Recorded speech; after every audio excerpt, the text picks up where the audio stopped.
des sciences et de la technologie était nègre. Une audace, une théorie qui a fait de lui une véritable légende en Afrique et dans la communauté noire des États-Unis d'Amérique. Le docteur Cheikh Anta Diop, à qui nous consacrons à partir de ce week-end une série d'archives d'Afrique. L'égyptologie a fourni en même temps qu'elle naquit un effort de négation pour gommer en quelque sorte effacer l'origine négrière. Et je n'en veux pour preuve que le témoignage du frère de Champollion le Jeune. Champollion le Jeune était un savant de bonne foi. Mais Champollion fils Jacques fait partie de ces savants qui ont falsifié sciemment l'histoire et qui ont écrit des choses qu'un vrai savant n'écrit pas. Champollion fils Jacques, voici sa déposition. Il dit, c'est très long, la peau noire et les cheveux crépus, c'est deux... L'histoire d'un peuple, car un peuple sans histoire est un monde sans âme. Dès qu'une race est responsable d'une civilisation, même si elle est noire de la tête aux pieds, même si elle est lipue, même si elle est promenade, elle ne peut plus être perçue, occidentalement parlant, comme étant nègre. Le nègre, c'est un être blanc ou noir qui n'a pas créé de civilisation. Et c'est pour corriger, pour apporter une réponse à cette condescendance véhiculée par les scientifiques des siècles précédents, c'est pour mettre fin à cette supercherie, à cette falsification de l'histoire perpétrée par des éminents chercheurs au fil des siècles, qu'il s'est lancé dans les recherches sur le peuplement de l'humanité. Des travaux à la fois scientifiques, linguistiques, sociologiques et anthropologiques qui l'ont amené à démontrer, malgré l'opposition de ses pairs occidentaux, que l'Égypte ancienne, celle des architectes et bâtisseurs des pyramides, celle où la Grèce hellénique se rendait pour s'imprégner du savoir, des sciences et de la technologie, était nègre. Une audace, une théorie qui a fait de lui une véritable légende en Afrique et dans la communauté noire des États-Unis d'Amérique. Le docteur Cheikh Anta Diop, à qui nous consacrons à partir de ce week-end une série d'archives d'Afrique. Et je n'en veux pour preuve que le témoignage du frère de Champollion le Jeune. Champollion le Jeune était un savant de bonne foi. Mais Champollion fils Jacques fait partie de ces savants qui ont falsifié sciemment l'histoire et qui ont écrit des choses qu'un vrai savant n'écrit pas. Champollion fils Jacques, voici sa déposition. Il dit, c'est très long, la peau noire et les cheveux crépus, ces deux qualités physiques ne suffisent pas pour caractériser la race nègre, et la conclusion de Volney relative à l'origine nègre de l'ancienne population égyptienne est évidemment forcée et inadmissible. La science devient normative. Qu'est-ce qui est inadmissible en science? En science, tout ce qui est prouvable est acceptable et admissible. Donc, il fallait, c'est comme si on avait honte de cette origine nègre en pleine période impérialiste, il fallait la gommer. Et tous les égyptologues sur l'origine des Égyptiens n'ont jamais donné des choses à partir de ce moment-là satisfaisantes. Je pense à Maspero, je pense à Priested, je pense à toute l'égyptologie actuelle qui élude complètement le problème. Nous sommes le 2 février 1974 au Caire en Égypte.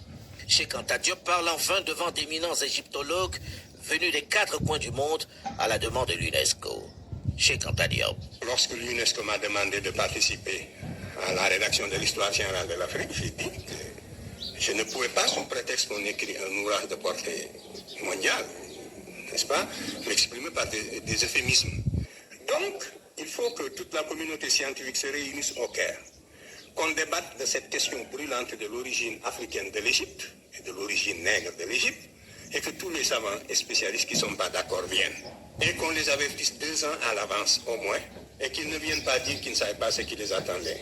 Et je garantis la sérénité des débats, je garantis la courtoisie des débats, et du côté africain, je ne serai qu'avec 2 collaborateurs, 2 qui, comme moi, pouvaient lire les hiéroglyphes, les autres je n'en avais pas besoin parce qu'ils ne pouvaient rien apporter. Et même, nous n'étions que 2 finalement, le 3e même a eu un empêchement, et cela permettait d'élargir la délégation occidentale et de faire venir tous ceux qui le voulaient. L'Amérique était représentée par son département même d'égyptologie à Luxor. L'Égypte était représentée par la cohorte de ses savants sur place. La France était représentée par ses meilleurs égyptologues, le professeur Vercouter, Le Tran, qui sont tous académiciens maintenant, et Sonoron, qui était un des meilleurs pour la langue égyptienne, De Bono.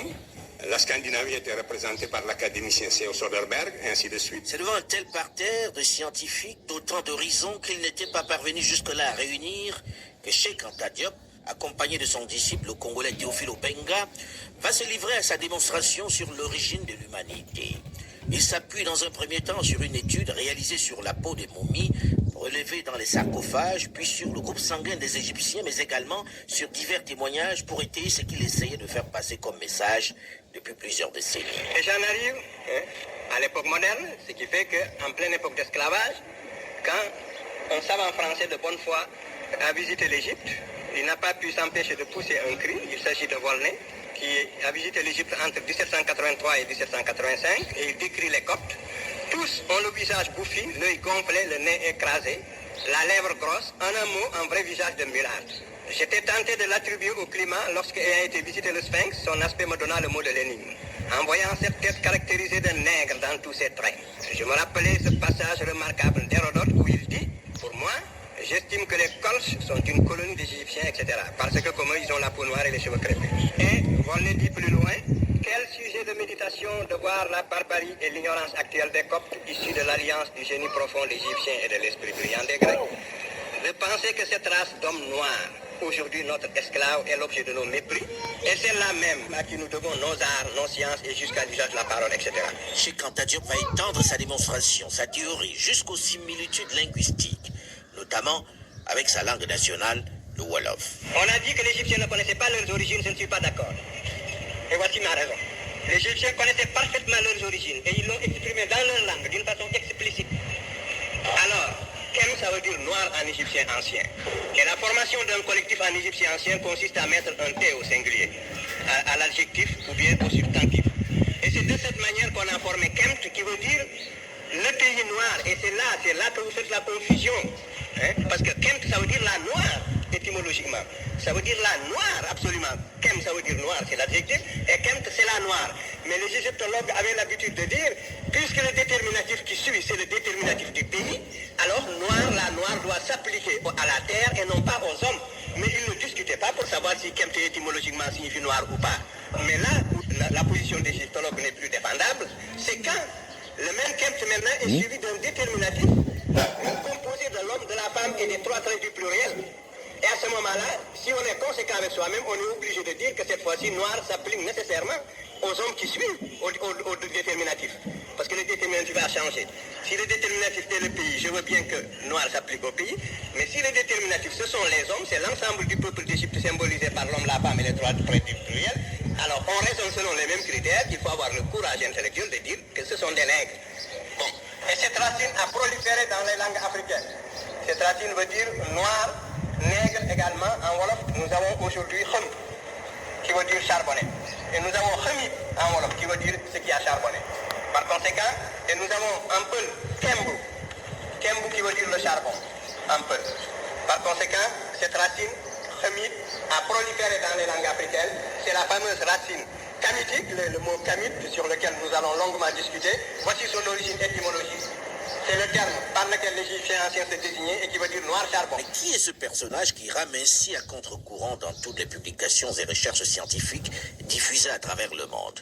Qui est cet homme qui accepte d'être la cible de toute la communauté scientifique, qui a surtout développé jusque-là la thèse polycentriste de l'origine humaine?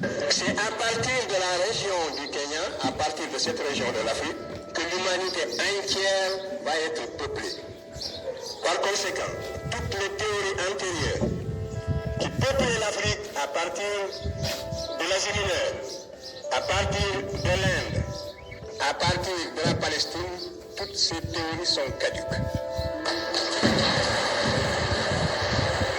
Les deux spécimens, les deux variétés d'hommes qui ont existé sont partis d'ici pour aller peupler le reste.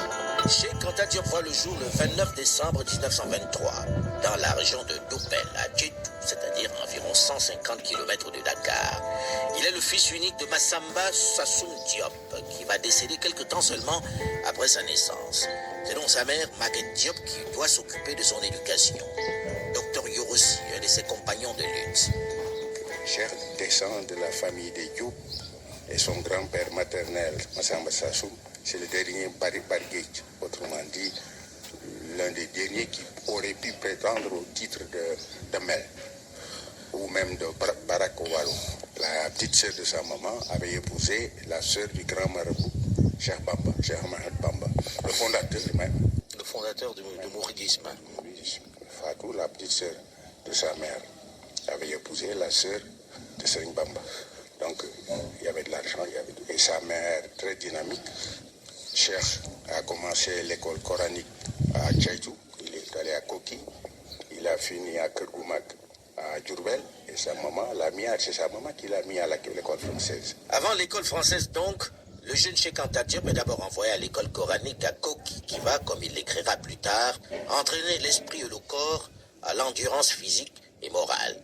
Il passe donc ses premières années dans un environnement mouride. C'est de là que sa mère l'envoie à l'école régionale de Djurbel, où il obtiendra son certificat d'études primaires